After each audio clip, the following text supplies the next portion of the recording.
It's about midnight, and this has been going on since about 7 p.m. They've been standing in the same spot for like 3 fucking hours over there spraying water. It's very odd. And then there's somebody in a building that was in the building in the back doing stuff. I think they're just paying these people to make noise because they were here with the street sweeper the other night.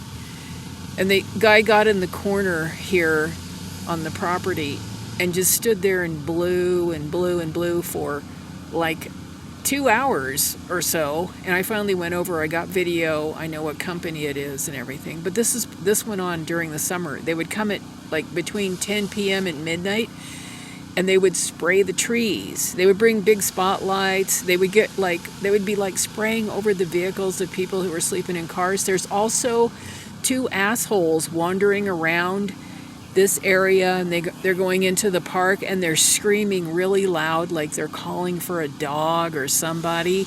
And they did it for like 3 hours. And they disappear and then they come back. Right now is a disappearing period, but they'll be back.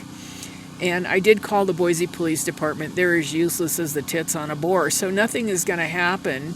And of course, they aren't going to do anything about a business. They don't give a flying fuck.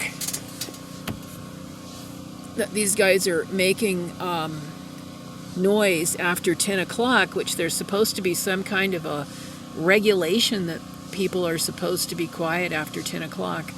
But, that doesn't apply to businesses, of course. They're not going to enforce it for them because they're probably all working together to try to run people out of Boise who are living in cars and are homeless. But Boise creates homeless people intentionally, so that, it's on them. They created my homelessness. I was in an apartment and they assisted me to be gang stalked out of the apartment. And it's just really quite unconscionable what happens in the city. And these people are going to be getting some publicity. Some more publicity, okay? Really very difficult to describe the shit that goes on here unless you just take videos. Like the woman down the street that really ran that motorhome up on my ass, and very dangerously, that some fucking idiot that has a car that has zombie shit all over it, and then she says, that, there's no battery in her car, that her father sent her the money, but no one will take her to go buy a battery until the 1st. That doesn't even make any sense right there, because it would have been easier for the idiot that ran the car up on my ass to take her to get a battery than do what he did. So they were doing that to harass me. But of course, the Boise Police Department isn't smart enough to figure that out, or they're involved in it themselves, because I've had, cops. Before the pandemic, the cops were harassing the hell out of me constantly. And so she's stayed there in that spot for 5 days in a 3-day parking zone. Then she moved forward. They probably simply pushed it forward. I don't think the thing runs. I think that's the second time she's harassed me in a motorhome. She's got a man with her, and I have video of the other time. I just have to find it eventually.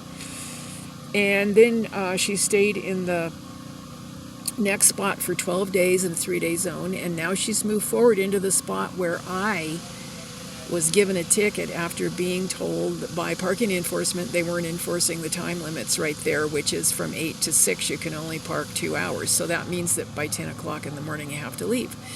Well, I'll bet you she hasn't gotten a ticket.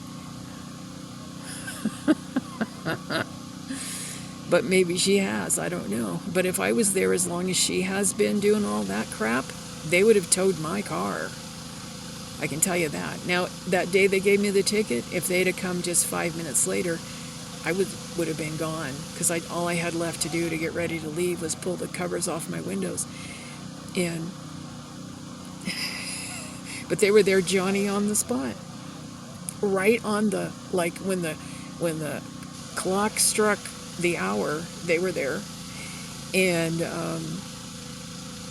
because they were stalking me, they were targeting me for a ticket because somebody asked them to. Well, I have all kinds of stuff like this that happens here, and I'm not doing anything. I'm not running around yelling. I'm not dumping out garbage. I'm not doing any of that crap. I'm not the people that parked my car in the parking lot over here a little while ago and was messing around with my car and pulling shit out of it and stuff. I'm not the person doing that, but I'm the person that pays the consequences for everyone else because I'm a targeted person. And this hasn't just gone on here. I've been targeted for being wrongfully arrested and wrongfully imprisoned while my cat was starved and tortured and my property was stolen. Half of it stolen, half put out in the rain, and more and more and more and more, and it's been unbelievable. And that's, this is what happens when the empire is dying, when capitalism dies. They can't take people and torture them anymore, like with the Phoenix program in Vietnam. No. Instead, they're using fusion centers instead of their police station torture centers, and they're using no-touch torture on people in many different ways. It's a very complicated program. But these kinds of things always happen when empires die, and that's what's happening. That's what Donald Trump is. That's why he was put in place by the oligarchy. Each of the last several presidents we've had have been put in place to do something for the oligarchy. And Trump is like showing us that we're at the end stages. All it took was a pandemic for the country to completely fall apart. Our White House is not even functioning at this point. It's a really dangerous time in the history of the United States, and I really didn't think it was going to collapse this soon. I thought I'd be dead before that happened. But of course, considering how I'm treated in this fucked up city of Boise, Idaho, and all of the things that happened before I got here, I could be dead pretty soon.